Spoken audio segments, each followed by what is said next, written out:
Assalamualaikum warahmatullahi wabarakatuh.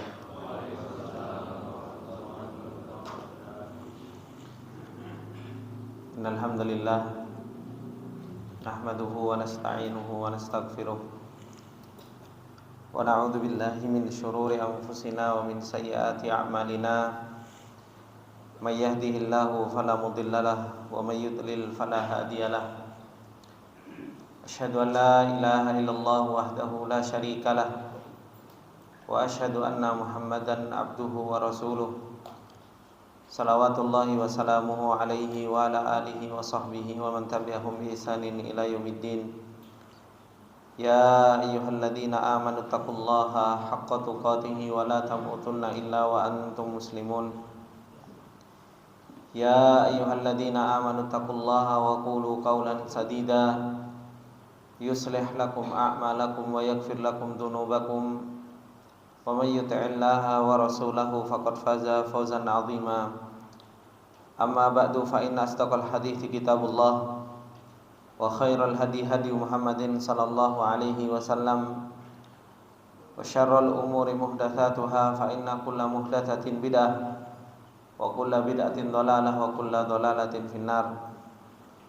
Allahumma la ilma lana illa ma 'allamtana innaka antal alimul hakim. Allahumma arzuqna ilman nafi'an wa rizqan thayyiban wa amalan mutaqabbala. Allahumma 'allimna ma yanfa'una wa zidna ilma. Rabbi shrah li sadri wa yassir li amri wahlul 'uqdatam min lisani yafqahu qawli. Rabbi zidna ilma warzuqna fahma. Ikhwani wa akhwati fillah rahimani wa rahimakumullah jami'an. Alhamdulillah, puji dan syukur kembali kita panjatkan kepada Allah Subhanahu wa taala atas segala nikmat yang Allah Subhanahu wa taala limpahkan kepada kita semua. Dan alhamdulillah di pagi yang berbarokah ini kembali kita ditolong oleh Allah Subhanahu wa taala dan kembali kita diberi taufik oleh Allah Subhanahu wa taala untuk kita duduk di majelis ilmu, mempelajari ayat-ayat Allah Subhanahu wa taala dan sunnah-sunnah Rasulullah sallallahu alaihi wasallam. Ikhwani fillah rahimani wa rahimakumullah jami'an. Insyaallah kita akan melanjutkan pembahasan kita, yaitu tafsir suratul Kahfi, mempelajari tentang apa-apa yang Allah Subhanahu wa taala turunkan di dalam surat Al-Kahfi sebagai bentuk pembelajaran kita di dalam perjalanan kita menuju Allah Subhanahu wa taala. Di kesempatan yang lalu kita telah membahas tentang firman Allah Subhanahu wa taala yang Allah Subhanahu wa taala menceritakan tentang keadaan orang-orang yang mereka kufur kepada Allah Subhanahu wa taala. Yang Allah Subhanahu wa taala firmankan di dalam ayatnya, wa aradna jahannama yawma idzil lil kafirin arda alladzina kanat a'yunuhum fi ghita'in an dzikri wa kanu la yastati'una sam'a afa hasibal ladzina kafaru ay yattakhidhu ibadi min duni awliya inna a'tadna jahannama lil kafirina nuzula. Ini ayat yang Allah Subhanahu wa taala telah kabarkan kepada kita tentang keadaan orang-orang yang mereka kufur kepada Allah Subhanahu wa taala, yang akhir dari perjalanan mereka Allah Subhanahu wa taala katakan a'tadna jahannama lil kafirina nuzula. Allah Subhanahu wa taala persiapkan bagi orang-orang yang kufur kepada Allah Subhanahu wa taala neraka jahanam, yang Allah Subhanahu wa taala akan masukkan mereka ke dalam nerakanya Allah Subhanahu wa taala karena mereka telah berbuat kesyirikan kepada Allah Subhanahu wa taala. Dan itu semua tidak lain dan tidak bukan karena mereka senantiasa berpaling dari ayat-ayat Allah Subhanahu wa taala. Yang Allah Subhanahu wa taala firmankan, kanat a'yunuhum fi ghita'in an dzikri wa kanu la yastati'una sam'a, karena mata-mata mereka tertutup untuk melihat ayat-ayat Allah Subhanahu wa taala dan peringatan-peringatan Allah Subhanahu wa taala. Begitu pula telinga-telinga mereka tidak bisa mendengarkan ayat-ayat Allah Subhanahu wa taala yang menjadikan mereka kenal dengan Allah Subhanahu wa taala. Inilah keadaan mereka orang-orang yang kufur kepada Allah Subhanahu wa taala. Kemudian Allah Subhanahu wa taala melanjutkan tentang keadaan orang-orang yang mereka senantiasa berpaling dari ayat-ayat Allah Subhanahu wa taala. Apa kata Allah Subhanahu wa taala? Qul hal nunabbiukum bil akhsarina a'mala alladzina dhalla sa'yuhum fil hayatid dunya wa hum yahsabuna annahum yuhsinuna sun'a. Allah Subhanahu wa taala memerintahkan kepada Rasulullah sallallahu alaihi wasallam, katakanlah ya Muhammad, hal nunabbiukum bil akhsarina a'mala. Apakah kami perlu memberitahukan kepada kalian semua bil akhsarina a'mala, tentang orang-orang yang paling merugi perbuatannya, tentang orang-orang yang paling merugi amalannya. Alladzina dhalla sa'yuhum fil hayatid dunya, yaitu orang-orang yang mereka sia-sia perbuatannya, usahanya mereka ketika mereka berada di dalam kehidupan dunia. Wa yahsabuna annahum yuhsinuna sun'a, dan mereka senantiasa menyangka annahum yuhsinuna sun'a, bahwasanya mereka telah berbuat baik dengan sebaik-baiknya.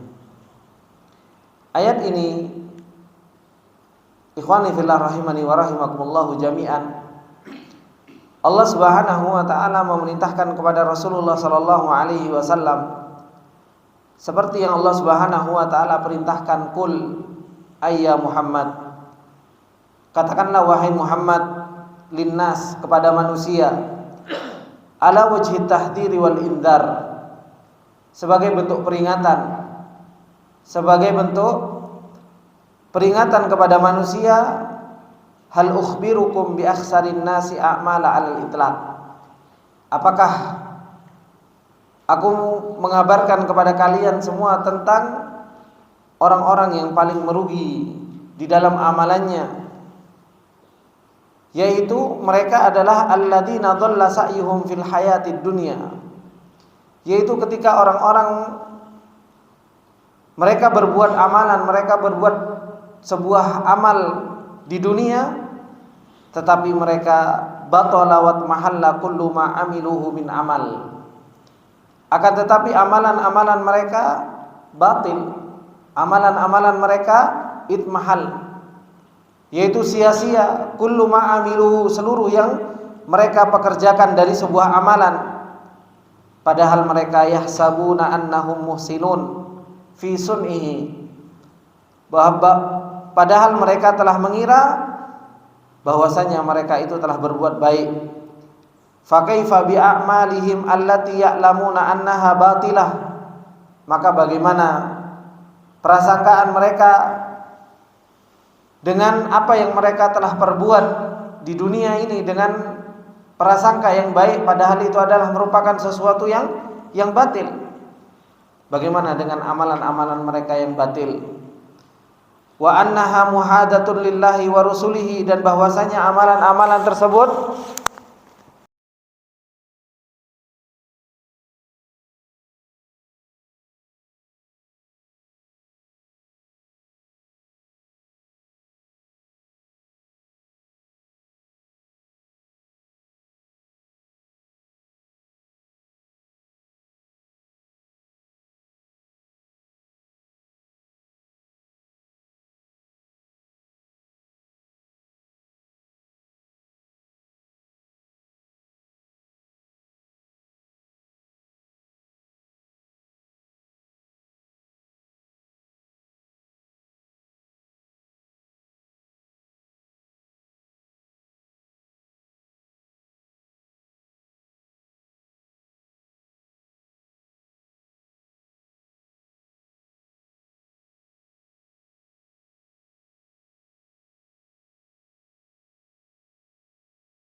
melakukan ibadah, maka seseorang akan diganggu namanya keikhlasan.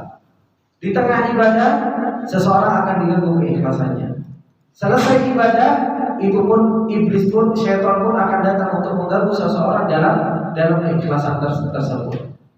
Makanya permasalahan ikhlas ini adalah merupakan permasalahan yang sangat agung. Yang ini adalah merupakan syarat diterimanya seseorang itu untuk beribadah kepada Allah Subhanahu wa Ta'ala. Ingat dengan hadis tentang orang-orang yang mereka melakukan sebuah ibadah kepada Allah Subhanahu wa Ta'ala, bukan ibadah-ibadah yang rendahan, tapi ibadah-ibadah yang besar. Ketika Rasulullah SAW mengatakan, awwal man yasha'u bihimun nar, orang yang pertama kali akan dihidupkan neraka untuk mereka itu adalah mereka orang-orang yang gagal dalam perkara ikhlas ini. Orang yang pertama kali dilemparkan ke dalam api neraka dan mereka akan merasakan neraka pertama kali, mereka adalah orang-orang yang gagal dalam ikhlas. Yaitu mereka orang-orang yang melakukan sebuah karya yang sangat besar. Bukan karya yang gampang, tidak, karya yang besar. Mereka adalah orang ahlul ilmu. Hidupnya dihabiskan untuk ilmu, hidupnya dihabiskan untuk mengajarkan ilmu. Didatangkan di hadapan Allah Subhanahu wa Ta'ala dan ditanya, apa yang telah kau lakukan?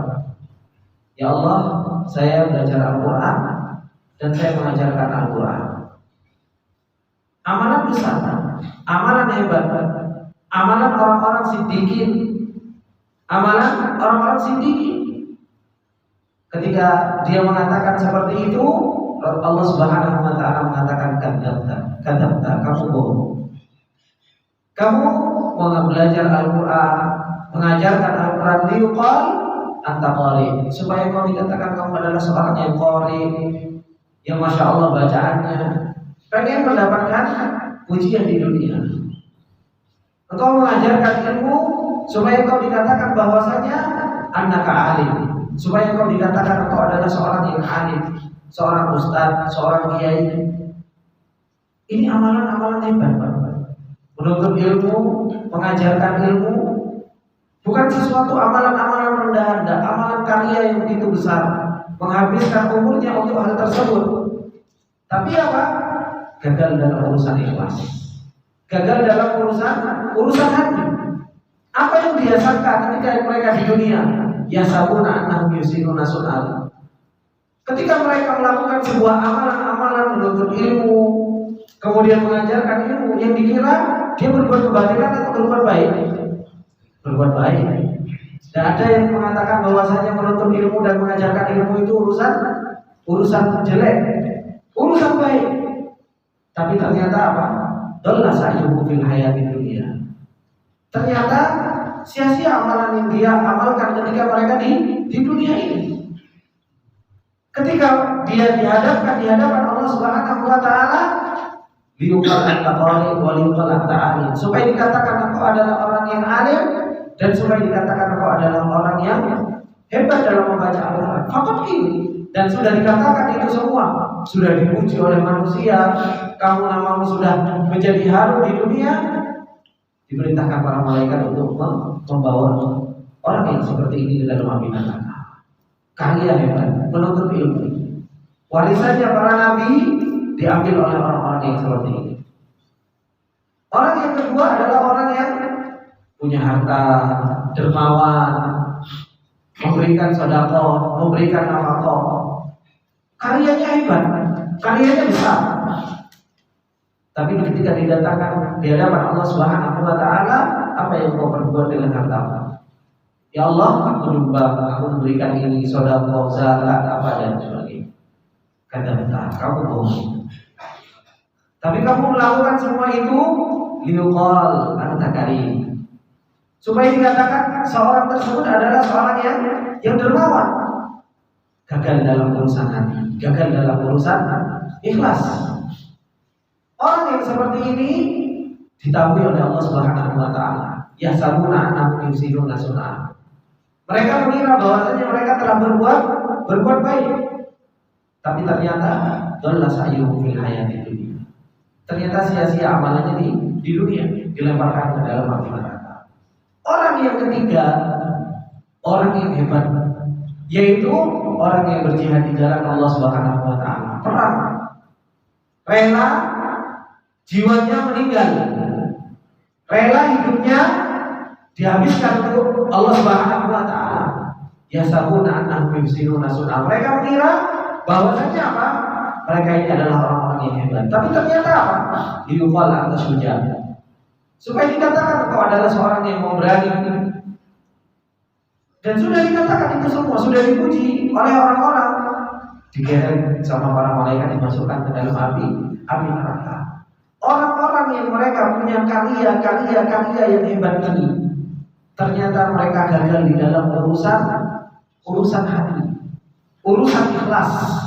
Mereka gagal di dalam hal ini. Karena mereka gagal di dalam urusan itu, akhirnya apa? Mereka dhalla sa'yuhum fil hayati dunya. Mereka sia-sia apa yang mereka kerjakan di dunia ini. Kalau kita sudah mau mentadabburi apa yang Allah Subhanahu wa taala telah firmankan kepada kita, hal nunabbi'ukum bil akhsarina a'mala alladzina dhalla sa'yuhum fil hayati dunya wa hum yahsabuna annahum yuhsinuna sun'a.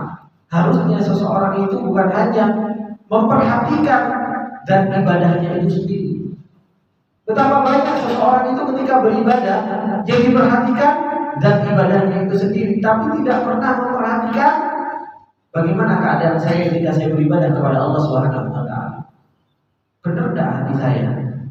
Benar enggak apa yang saya lakukan? Sehingga seseorang itu tidak menjadikan dhalla sa'yuhum fil hayati dunya. Sia-sia amalannya ketika mereka berada di dunia. Betapa banyak orang semangat dalam urusan beribadah kepada Allah Subhanahu wa taala. Akan tetapi ternyata apa? Mereka gagal dalam urusan ikhlas ini. Nah, di sini ikhwani fillah rahimani wa rahimakumullah jami'an.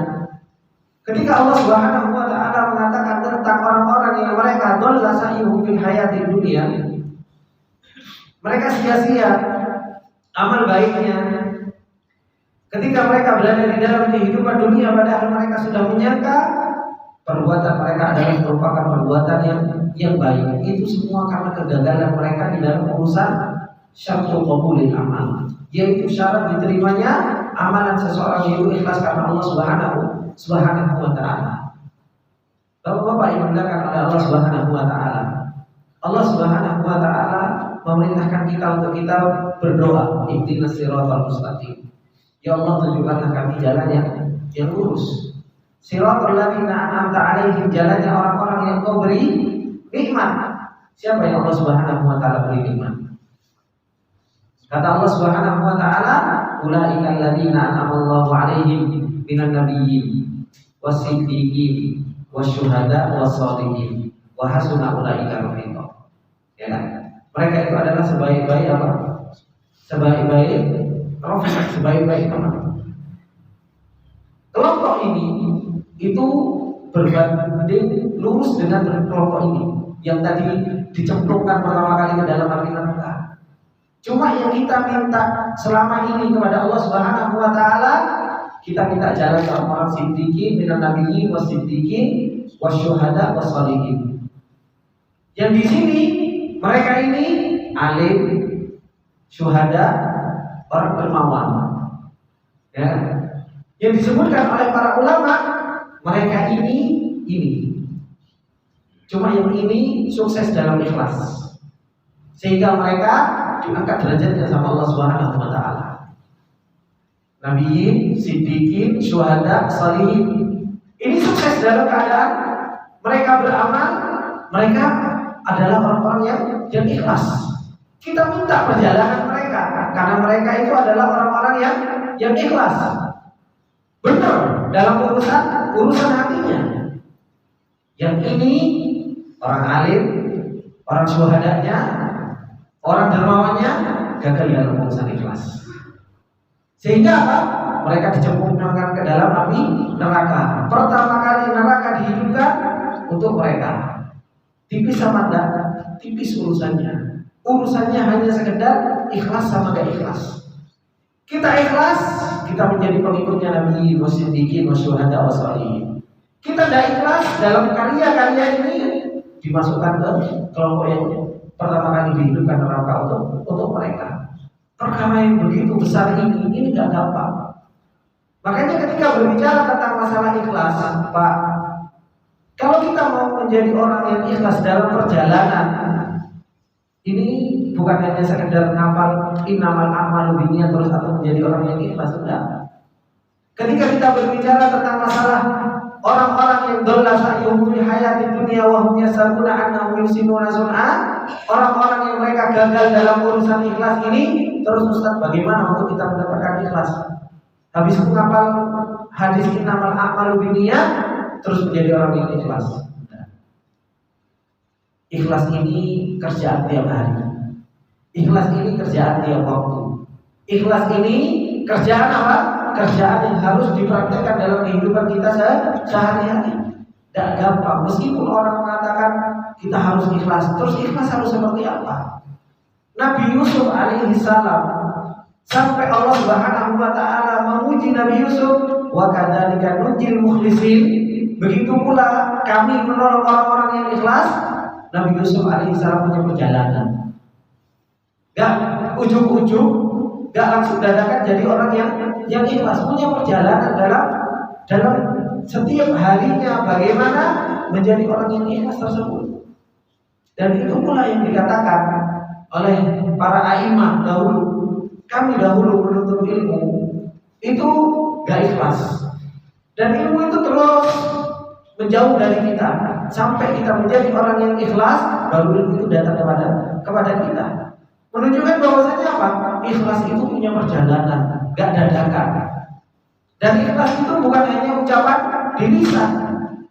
Karena orang yang dia pengen menjadi orang yang mukhlis, pengen menjadi orang yang ikhlas, sebagaimana yang dikatakan oleh Ibnu Qayyim rahimahullah taala, bagaimana seseorang itu menjadi orang yang ikhlas, itu caranya ada dua hal.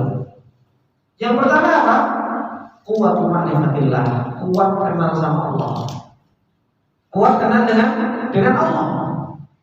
Kalau seseorang itu nggak kuat pengenalannya kepada Allah Subhanahu wa taala, nggak kuat di dalam melihat ayat-ayat Allah Subhanahu wa taala, nggak mungkin seseorang itu menjadi orang ikhlas. Ini yang dikatakan oleh Ibnu Qayyim rahimahullah taala. Kemudian yang kedua apa? Kuwatu ma'rifati nafsihi, kuat dalam mengenal dirinya sendiri. Kalau seseorang itu kuat dalam mengenal dirinya sendiri, seseorang itu mudah untuk menjadi orang yang ikhlas. Dua hal ini, seseorang itu harus kuat untuk menjadi orang yang ikhlas. Makanya tadi imam, apa yang dibaca imam terakhir? Ayat terakhir tadi ada yang ingat? Iya, Al-Hasan. Apa imam yang dibaca terakhir tadi? Hah? Masa tunggu semua? Enggak. Wala takunu kalladzina nasallahu fa'ansahum anfusahum ulaika humul fasiqun. Itu cara untuk ikhlas.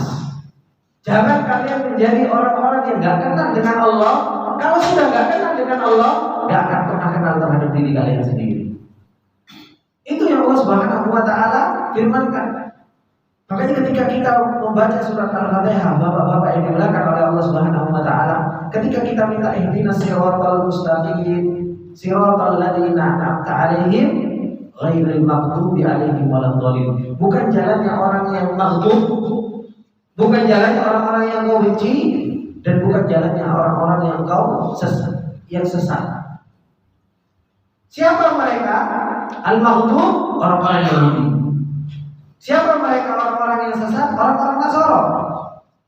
Yang al-maghdub, orang-orang Yahudi ini gagal dalam urusan hati.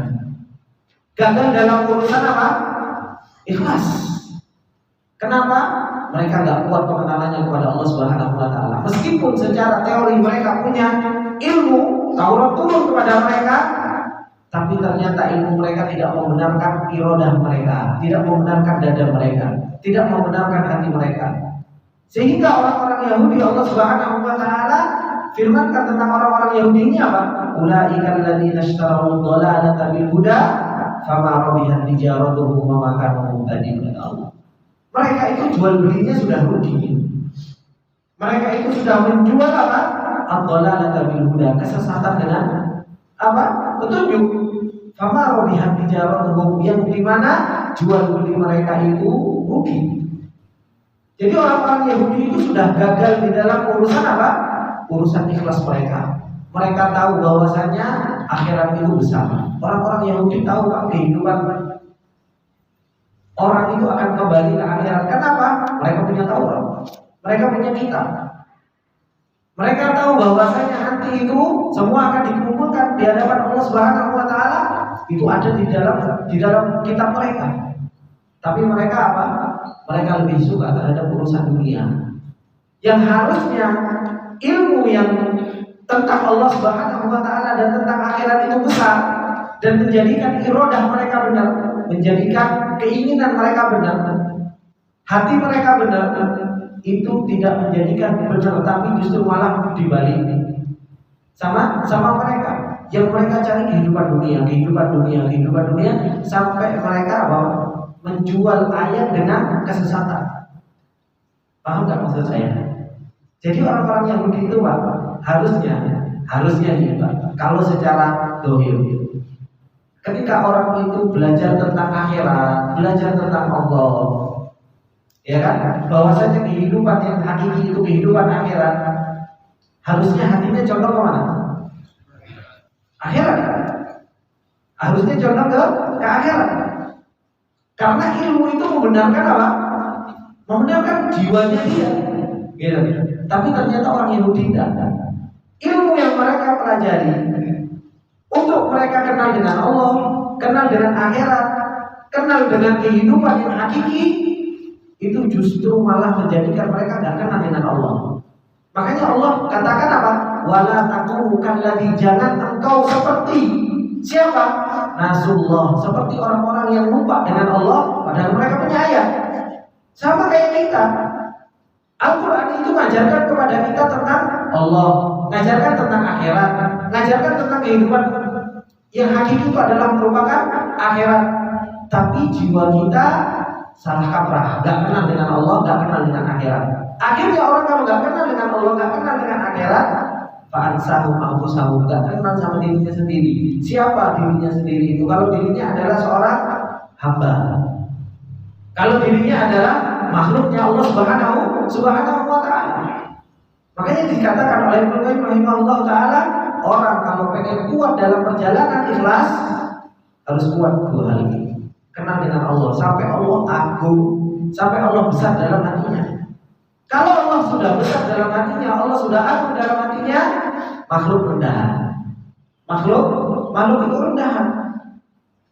Sehingga kalau kita paham kalau diri kita itu rendahan, kita gampang untuk menjadi orang yang ikhlas. Oh, kita saja nggak tahu kalau diri kita rendahan.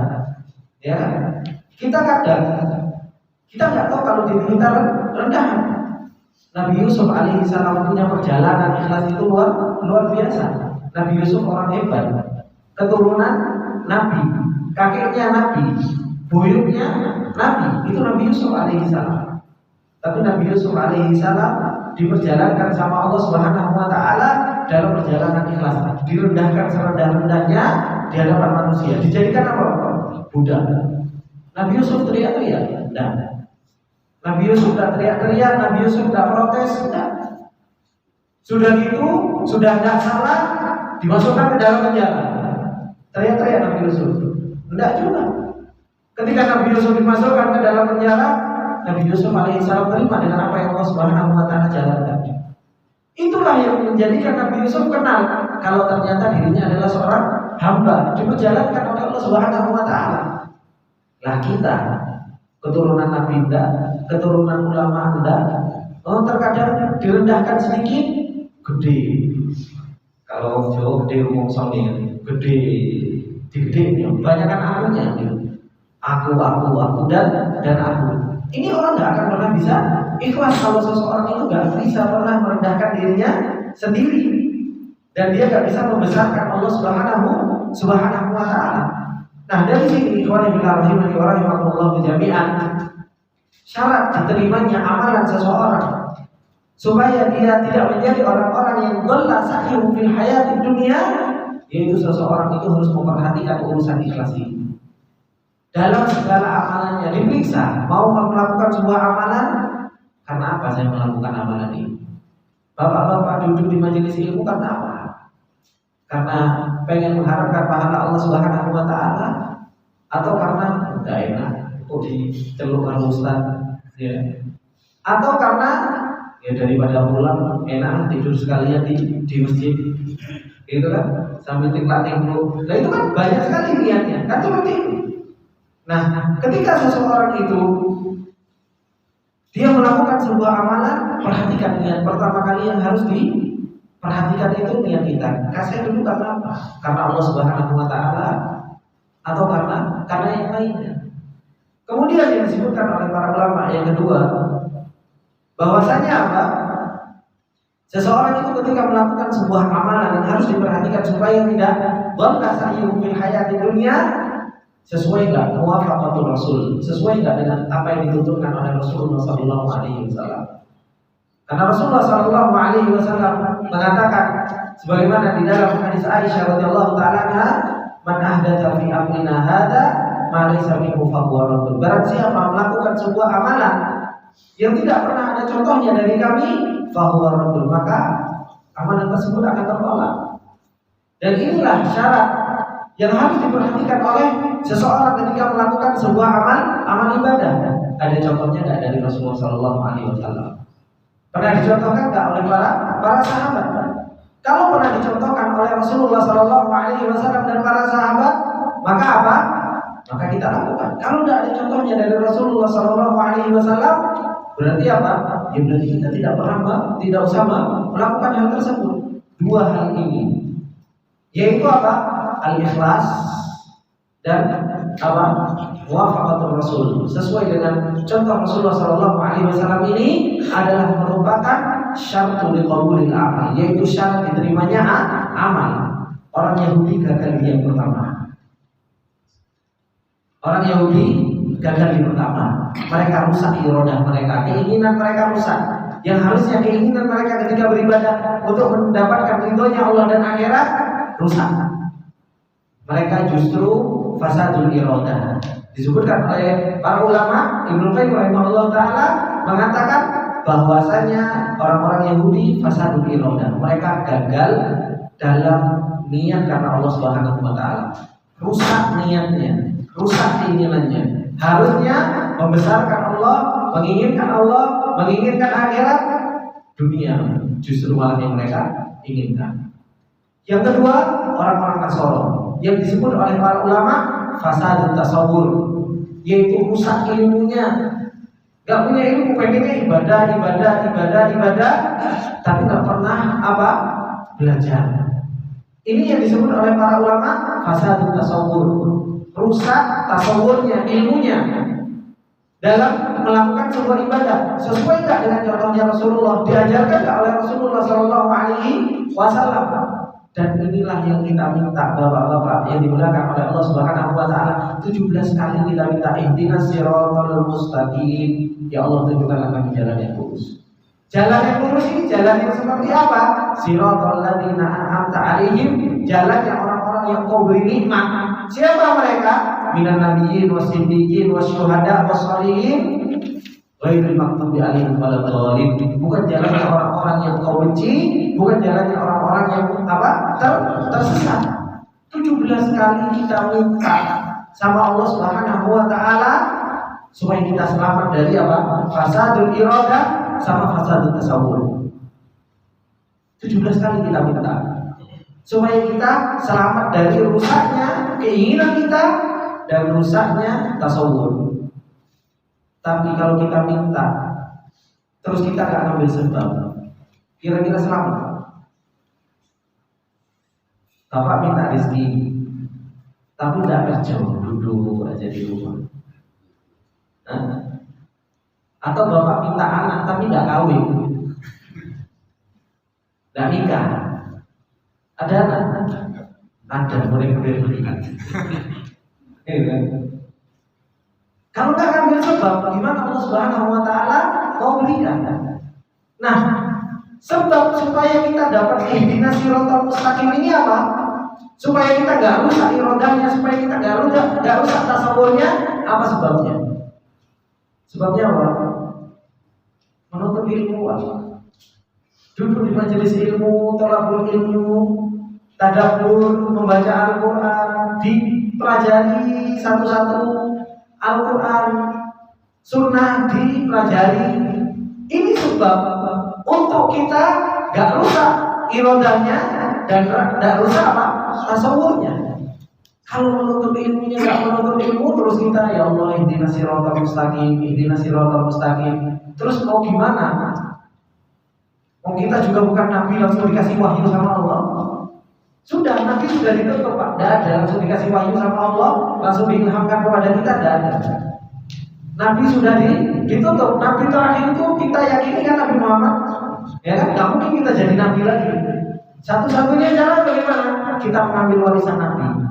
Duduk di majelis ilmu, mempelajari ilmu, mentadabburi Al-Quran, mempelajari sunnah. Supaya apa? Supaya kita tidak menjadi al-akhsarina a'mala, supaya kita tidak menjadi orang yang apa? Paling rugi amalannya. Yang mereka alladzina dhalla sa'yuhum fil hayatid dunya wa hum yahsabuna annahum yuhsinuna sun'a. Ini Pak. Kalau kita urusan dunia saja Pak, urusan dunia, antum ngambil sebab dagang, ya kan? Dagang, antum pengen rugi Pak. Nah, ada orang dagang pengen rugi, pengennya apa? Pengennya untung, kan seperti itu. Nah, kita ini di dunia ini jual beli dengan Allah Subhanahu wa Ta'ala. Oh, kita pengen untung saja, urusan dagang itu kita mikir kan seperti itu.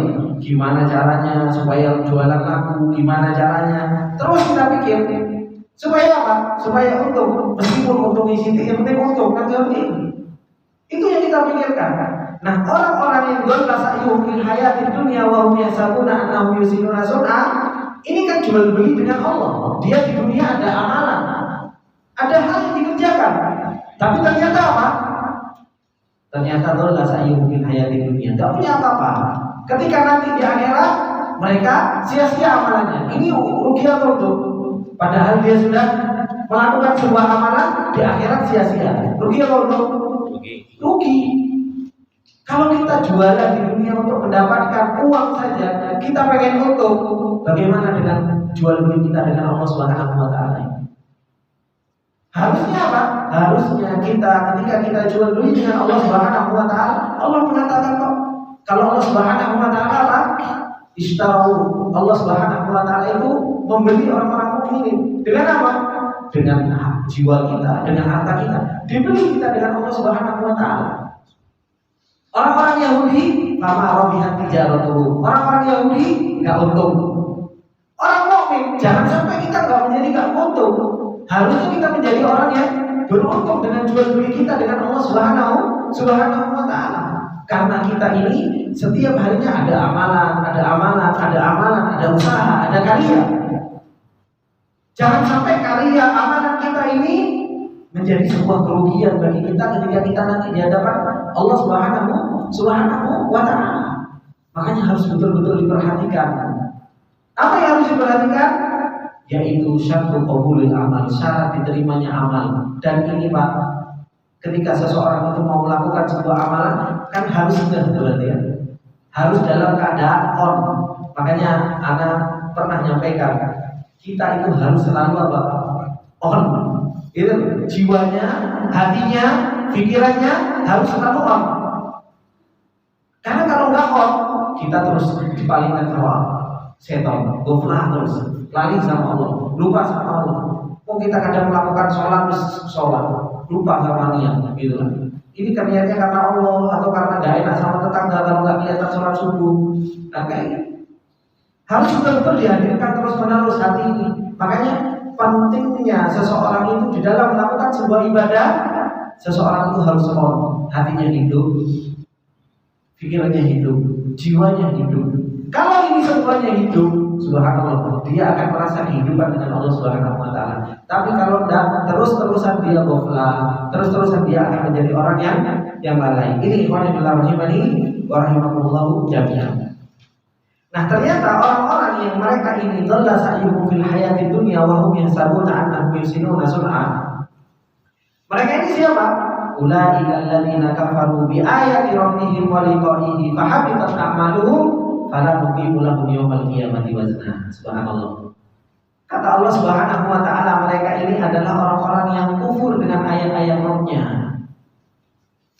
Orang yang dhalla sa'yuhum fil hayatid dunya wa hum yahsabuna annahum yuhsinuna sun'a, mereka ini adalah orang-orang yang kufur dengan ayat-ayat Allah Subhanahu wa taala. Dan mereka kufur dengan pertemuan dengan Allah Subhanahu wa taala. Faham amaluhum, sehingga amalan-amalan mereka terhapus. Fala nuqimu lahum yaumal qiyamati wazna. Dan kami tidak akan pernah mendirikan bagi mereka pada hari kiamat apa? Timbangan. Tidak akan ditimbang. Oh, dia sudah tak punya amal kebaikan. Timbangan itu digunakan untuk apa? Ada amal kebaikan, ada amal keburukan. Tapi kalau amalnya semua amal keburukan, ngapain ditimbang? Sudah ada amal baiknya sama sekali. Soalnya dia tidak ditemukan di akhirat, ngapain? Mereka tidak menemukan amal kebaikan karena dhalla sa'yuhum fil hayatid dunya, karena sia-sia amalannya itu di dunia.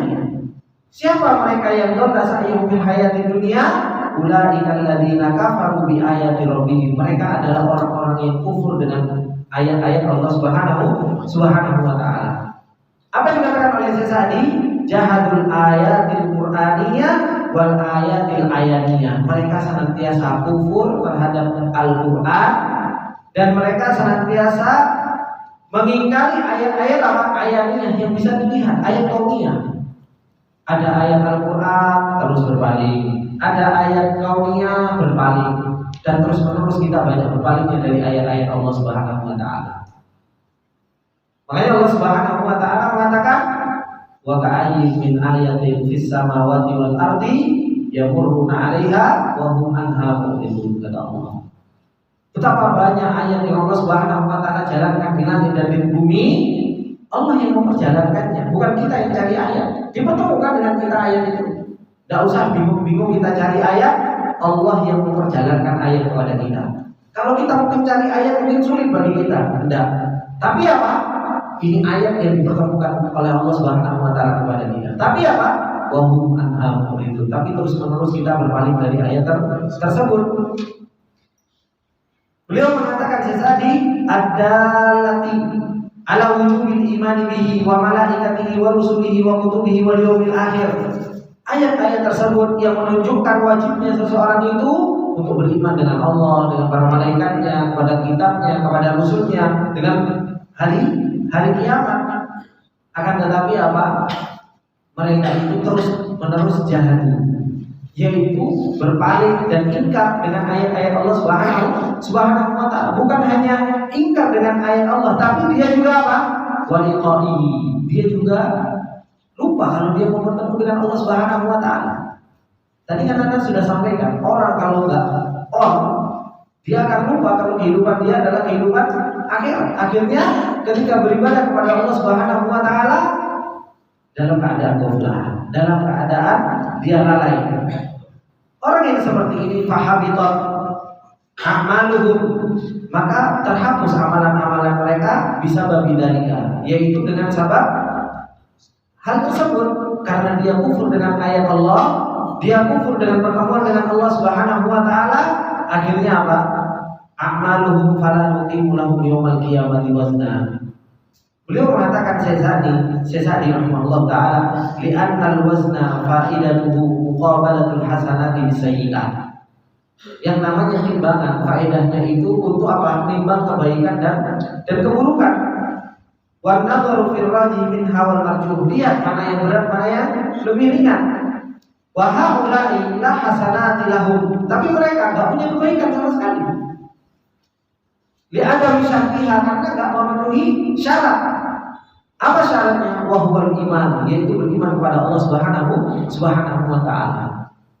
Wa huwa, yaitu beriman kepada Allah Subhanahu wa taala. Kama qala ta'ala, wa may ya'mal minas solihati wa huwa mu'minun fala yakhafu dzulma wa la hadma. Orang yang beramal minas solihat wa huwa mu'minun disyaratkan untuk beriman. Makanya orang-orang yang mereka enggak beriman, mau berbuat kebaikan sebanyak apapun, kalau syaratnya tidak ada, maka apa?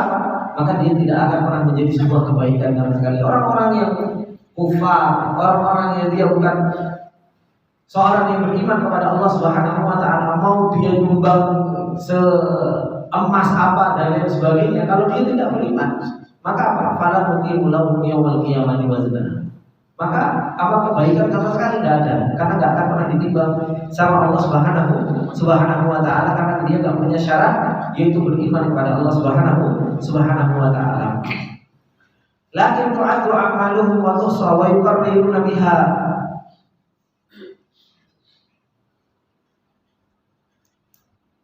Wa yasuna biha ala ru'usil ashhad thumma yu'adzabuna 'alaiha.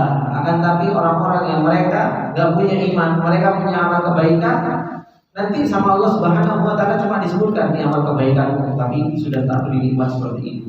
Amal kebaikanmu tak beri nikmat seperti ini. Amal kebaikanmu tak beri nikmat. Nikmat yang Allah Subhanahu wa taala berikan kepada orang-orang yang enggak beriman itu akan jauh lebih banyak dibandingkan dengan apa yang mereka perbuat dari amal kebaikan. Ini ikhwan fillah rahimani wa rahimakumullah jami'an. Keadaan orang-orang yang mereka apa? Khasiru anfusahum wa ahlihim yaumil qiyamah. Orang-orang yang merugikan diri sendiri dan keluarganya. Kenapa Allah Subhanahu wa taala itu mengatakan terhadap orang-orang kufar, orang-orang yang tidak beriman kepada Allah Subhanahu wa taala dan orang-orang yang menyekutukan Allah Subhanahu wa taala itu merugikan dirinya sendiri dan merugikan keluarganya? Kenapa, Pak? Kalau orang beriman, dia nggak akan pernah merugikan dirinya sendiri dan nggak akan pernah merugikan keluarganya. Tapi orang kufar, orang yang nggak beriman, Allah Subhanahu wa taala katakan apa? Alladzina khasiru anfusahum wa ahlihim yaumal qiyamah. Ala dzalika huwal khusranul mubin. Itu pada hakikatnya kerugian yang begitu nyata. Orang-orang yang dia tidak beriman kepada Allah Subhanahu wa taala, kenapa mereka merugikan dirinya sendiri? Jelas mereka tidak beriman akan masukkan ke dalam neraka Allah Subhanahu wa taala. Kenapa kok akan merugikan keluarganya? Merugikan keluarganya pertama, kalau keluarganya muslim, keluarganya beriman, maka apa yang terjadi? Yang terjadi mereka akan pisah. Mereka akan pisah, yang satu di surga, yang satu di neraka. Menjadikan apa? Menjadikan keluarganya itu terpisah. Kalau seandainya sama-sama kafir, apa yang Allah Subhanahu wa taala sampaikan? Mereka saling melaknat. Saling melaknat. Bu bapak sama ibu, bu anak sama saudaranya, itu semua kalau sama-sama gak beriman kepada Allah Subhanahu wa taala, itu mereka semua saling melaknat. Dan itu yang Allah Subhanahu wa taala firmankan dalam surat Al-A'raf. Dalam surat Al-A'raf bagaimana Allah Subhanahu wa taala menceritakan tentang pembicaraan ahli surga dengan ahli neraka dengan ahli neraka, dan ahlul a'raf. Ahlul a'raf ini tengah-tengah. Kebaikannya ada, keburukannya ada. Makanya ahlul a'raf itu ketika melihat ke neraka kenal, ngelihat ke surga kenal juga. Doanya ahlul a'raf apa? Dimasukkan ke dalam surganya Allah Subhanahu wa taala. Tapi kalau sama-sama mereka kufur, mereka akan saling laknat, akan saling melaknat di antara mereka. Makanya orang yang betul-betul mulia adalah orang-orang yang mereka apa? Khasiru anfusahum wa ahlihim yaumal qiyamah, ala dzalika huwal khusranul mubin. Kerugian yang paling nyata adalah merupakan kerugian orang-orang yang mereka menyekutukan Allah Subhanahu wa taala. Kemudian, ikhwan fillah rahimani wa rahimakumullah jami'an. Setelah Allah Subhanahu wa taala menceritakan tentang keadaan orang-orang kafir, sebab mereka menjadi orang yang kufur karena mereka tidak pernah melihat ayat-ayat Allah Subhanahu wa taala, Allah Subhanahu wa taala kemudian berbicara tentang orang-orang yang mereka beriman kepada Allah Subhanahu wa taala. Apa kata Allah Subhanahu wa taala? Innal ladzina amanu wa 'amilus solihati kanat lahum jannatul firdausi nuzula khalidina fiha la yabghuna 'anha hiwala. Kata Allah Subhanahu wa taala. Allah Subhanahu wa taala mengatakan sesungguhnya orang-orang yang mereka beriman dan mereka melakukan amal soleh. Kata Allah Subhanahu wa taala,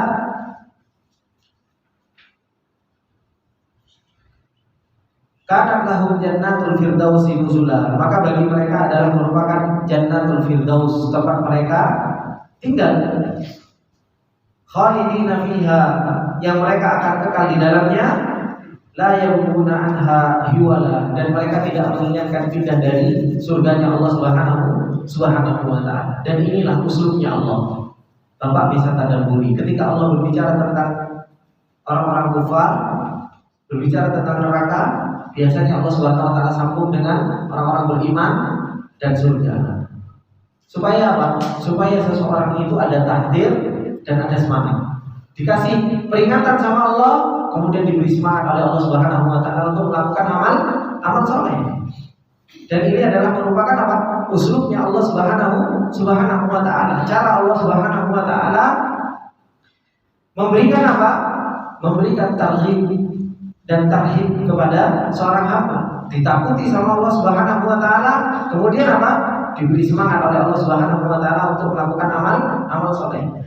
Kalau kita sudah diceritakan oleh Allah Subhanahu wa taala tentang orang-orang kafir, perjalanan mereka, kemudian jazanya mereka, balasan bagi mereka, kemudian Allah Subhanahu wa taala mengatakan innal ladzina amanu wa amilus sholihat kanat lahum jannatul firdausi nuzula. Orang-orang yang mereka beriman dan beramal soleh, tempat mereka itu adalah merupakan jannatul firdaus. Tempat mereka itu adalah merupakan surganya Allah Subhanahu wa taala. Apa kata Syekh Sa'di rahimahullah taala? Innal ladzina amanu bi qulubihim. Sesungguhnya orang-orang yang beriman dengan hati-hati mereka. Wa amilus sholihati bi jawarihim, dan beramal soleh dengan anggota badan mereka. Wa syamila hadzal wasf jami'an bin, dan ini semua mencakup agama ini. Aqaiduhu wa amaluhu usuluhu wa furu'uhu adh-dhahir wal batinah. Baik itu akidahnya, amalnya, usulnya, cabangnya, baik itu yang zahir maupun yang batin. Fahaulai ala ikhtilafi tabaqatihim minal imani wal amali sholih lahum jannatul firdaus. Mereka itu orang-orang yang beriman, meskipun mereka tabaqat, meskipun mereka itu bertingkat-tingkat, karena iman itu bertingkat-tingkat. Ada yang imannya kayak Abu Bakar, ada yang imannya di bawahnya, ada yang imannya di bawahnya, bahkan ada imannya yang kayak kita, yang ya kadang muncul, kadang enggak, kan kayak gitu. Kalau pas lagi di majelis muncul, kena gorengan hilang, gitu kan? Di majelis muncul, nyampe rumah senyuman istri hilang lagi, kan seperti itu. Muncul tenggelam, gitu kan? Ala khilaf tabaqatihim, orang yang beriman dan beramal saleh, kata Allah Subhanahu wa taala, kanat lahum jannatul firdausi nuzula. Mereka itu akan mendapatkan apa? Surganya Allah Subhanahu wa taala. Ada yang surganya tinggi, semakin tinggi surganya, semakin dekat dengan Allah Subhanahu wa taala. Itu kan? Makanya orang-orang yang mereka menghafal Quran, mengamalkan Al-Quran, nanti kan disebutkan dalam hadis Rasulullah sallallahu alaihi wasallam, "Iqra wartaqi warattil kama turattil fid dunya." Kan seperti itu. Baca. Kemudian apa? Naiklah sebagaimana engkau membaca di dunia, tingkatannya tingkatan yang tinggi. Dan ini keutamaan dari orang-orang yang mereka menghafal Al-Quran. Kemudian beliau mengatakan, yahtamilu annal murada bi jannatil firdaus a'lal jannah. Kemungkinan yang dimaksud dengan surga firdaus yaitu apa? Surga yang paling tinggi. Wa awsatuha, dan yang paling tengah. Wa afdaluha, dan yang paling mulia. Wa anna hadza thawab, dan ini adalah merupakan ganjaran dari Allah Subhanahu wa taala liman kamula fihil iman wal amal sholih, bagi orang yang sempurna imannya dan amal solehnya. Wal anbiya'u wal muqarrabun, dan mereka adalah para anbiya yang didekatkan oleh Allah Subhanahu wa taala. Makanya Rasulullah sallallahu alaihi wasallam mengatakan inna sil'atallahi ghaliyah. Pak, barangnya Allah itu apa? Mahal. Barangnya Allah itu surga. Mulai tadi kan kita berbicara tentang jual beli, ya kan? Berbicara tentang usaha kita, jual beli kita dengan Allah. Yahudi gagal dalam jual beli, rugi. Kenapa? Rusak rodanya. Orang-orang Nasoro gagal juga dalam jual beli dengan Allah. Kenapa? Rusak tasawurnya, rusak ilmunya. Nah kita sekarang ini, kesempatan kita untuk jual beli itu sekarang ini. Dan tunggu nanti, Pak. Kita itu tiap harinya sekarang jual beli. Dan barangnya Allah mahal. Surga Pak, barangnya Allah Pak. Kita pengen surganya Allah Subhanahu wa taala. Ya kita harus jual diri kita ini di hadapan Allah Subhanahu wa taala. Jiwa kita, harta kita, tenaga kita, kita jual untuk Allah Subhanahu wa taala. Tapi kalau kita pelit, jiwa kita pelit untuk Allah, akal pikiran kita pelit untuk Allah, harta kita pelit untuk Allah Subhanahu wa taala, terus kita pengen dapatkan surganya Allah Subhanahu wa taala. Gitu. Siapa? Ini kan kita ngetes kewarasan kita sebenarnya. Serius, kadang saya kalau baca kayak gini, kalau urusan dunia kok saya waras gitu. Kita mikir benar, kita butuh modal, kita harus kayak gini, kayak gini. Tapi giliran kita urusan jual beli dengan Allah Subhanahu wa taala, hilang warasnya kita gitu. Cara jual beli kita itu tidak sehat dengan Allah Subhanahu wa taala. Kita pengen simhatullah, kita pengen barangnya Allah yang mahal, tapi apa? Kita nggak modal sama sekali.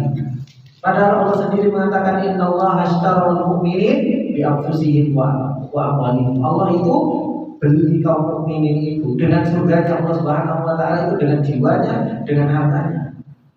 Tapi kalau menuntut ilmu malas-malasan, kalau ngaji Allahu Akbar gitu. Suruh beribadah engkau nanti. Sudah tidak paham. Bingung saya Pak. Kita ini kadang saya kalau mikir ya Allah ruwet gitu loh. Kita ini jadi manusia ini kok banyak membangkangnya kepada Allah Subhanahu wa taala, tapi kita harapkan surga itu paling tinggi gitu. Nah, inilah yang Allah Subhanahu wa taala firmankan kepada kita, innal ladzina amanu wa 'amilus shalihat kanat lahum jannatul firdausi nuzula. Sinatullah ghaliyah. Barangnya Allah itu mahal.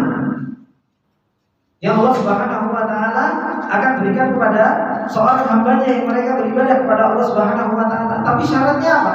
Aman wa amilus sholihat. Mereka harus beriman dan amal soleh. Iman ini nggak cukup duduk-duduk, tidur-tiduran nggak cukup. Iman itu butuh dipelajari, butuh kenal dengan Allah, butuh belajar, butuh duduk di majelis ilmu. Itu iman. Rasulullah bangkitkan imannya para sahabat saja di Mekah butuh berapa tahun? 13 tahun untuk bangkitkan imannya para sahabat. Dan itu ketemu terus-menerus dengan Rasulullah belajar. Itu para sahabat yang sudah paham bahasa Arab. Kita bahasa Arab juga harus belajar, gitu kan? Bahasa Arab belum belajar, mau tadabburi juga sulit, gitu kan? Berarti kalau para sahabat yang sudah paham bahasa Arab saja 13 tahun, yuk kita harusnya itu bertahun-tahun sampai diwafatkan sama Allah ya terus belajar. Harusnya kan seperti itu. Supaya apa? Supaya kita punya iman. Supaya kita punya iman, pengenalan yang benar dengan Allah Subhanahu wa taala. Innal ladzina amanu wa 'amilus sholihat dan beramal saleh kanat lahum jannatul firdausi nuzula. Baru mereka akan mendapatkan apa? Surganya Allah Subhanahu wa taala. Kalau sudah masuk ke dalam surganya Allah, khalidina fiha la yabghuna anha wala. Orang kalau sudah masuk ke dalam surganya Allah, dia enggak pengen pindah, Pak. Pengennya dia terus di surganya Allah Subhanahu wa taala. Dan insyaallah akan saya lanjutkan di kesempatan yang akan datang baca tafsirnya karena sudah mulai gelisah. Sudah mulai banyak gelisah, Ustaz sudah waktu masuk suruh sudah dipanggil dengan kehidupan yang lain seperti itu. Dan insyaallah kita cukupkan sampai sini dulu. Subhanallah wa bihamdihi asyhadu an la ilaha illa anta astaghfiruka wa atubu ilaik. Assalamualaikum warahmatullahi wabarakatuh. Oh iya, mungkin ada yang ditanyakan daripada nanti saya dicat lagi. Ya Pak. Saya pernah berdiskusi sama anak. Saya ada yang tidak tahu waktu itu karena dia dekat sekali sama saya bagaimana kalau kamu masuk Islam kita? Jawaban dia itu kan Taurat diturunkan ke Nabi Musa untuk orang Yahudi dan Injil diturunkan kepada Nabi Isa untuk orang Nasrani. Saya bilang, Quran itu adalah petutupnya. Jawabnya Nabi, ya satu hal yang saya juga begitu yakin, Islam itu Nabi Muhammad sukanya perang.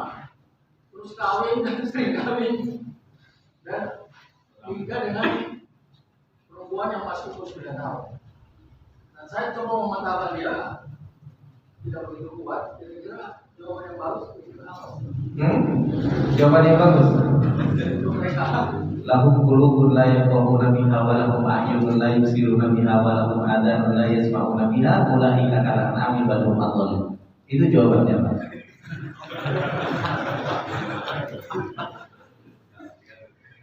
Ya, itu hidayah. Antum mau menjelaskan seperti apa? Kalau mereka sudah menyerang fisiknya Rasulullah Sallallahu Alaihi Wasallam, sudah menyerang pribadi Rasulullah Sallallahu Alaihi Wasallam, sudah mendapatkan hidayah. Mereka punya hati, nggak bisa mikir. Punya mata, nggak akan pernah bisa melihat. Bahkan mereka lebih buruk dari binatang. Nggak perlu. Apa yang mau diperdebatkan? Kita mau menjelaskan tentang ajaran syariat sebegitu indah, gitu. Nggak akan pernah mudah. Gitu. Kenapa? Karena yang diserang sudah pribadi Rasulullah Sallallahu Alaihi Wasallam. Masalah suka perang. Anda mau menceritakan tentang hikmah saja.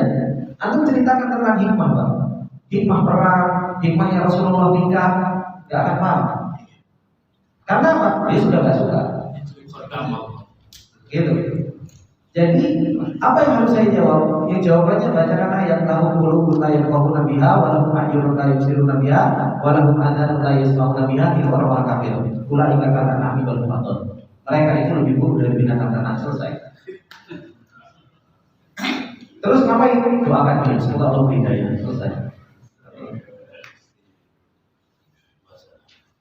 Ada yang lain? Iya. Assalamualaikum warahmatullahi wabarakatuh. Waalaikumsalam. Tadi Ustaz bilang mengenai syarat-syarat amal seorang itu diterima Allah ada dua, yaitu ikhlas karena Allah dan ada amalan yang contoh Rasulullah tadi. Nah, mungkin kalau kita ini kan kadang-kadang kita melihat dari saudara kita bahwa suatu amal itu kalau tidak ada di Al-Quran Rasul biasa istimewa ulama dan kias. Itu gimana kan? Boleh nggak gitu? Kembali dalam artian gini, amalan terkadang ada amalan yang dia itu tidak dicontohkan langsung oleh Rasulullah Sallallahu Alaihi Wasallam, tapi diamalkan oleh para sahabat, diamalkan oleh para sahabat. Atau pernah Rasulullah Sallallahu Alaihi Wasallam pernah mengamalkan, tapi ditinggalkan oleh Rasulullah Sallallahu Alaihi Wasallam kemudian setelahnya. Apakah itu menjadi amalan yang tidak boleh kita lakukan? Memang permasalahan yang tidak pernah diajarkan oleh Rasulullah Sallallahu Alaihi Wasallam akhirnya kembali kepada yang sering kita ucapkan bid'ah, kan seperti itu kan? Tidak dicontohkan oleh Rasulullah Sallallahu Alaihi Wasallam, itu perkara yang bid'ah.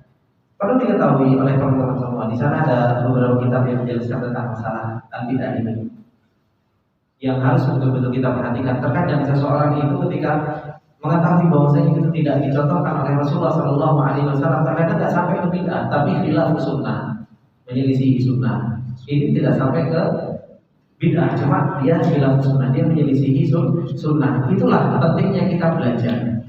Pentingnya kita belajar. Kenapa? Supaya kita nggak gampang bid'ah dan semuanya ini bid'ah, ini bid'ah, ini bid'ah, ini bid'ah, ini bid'ah.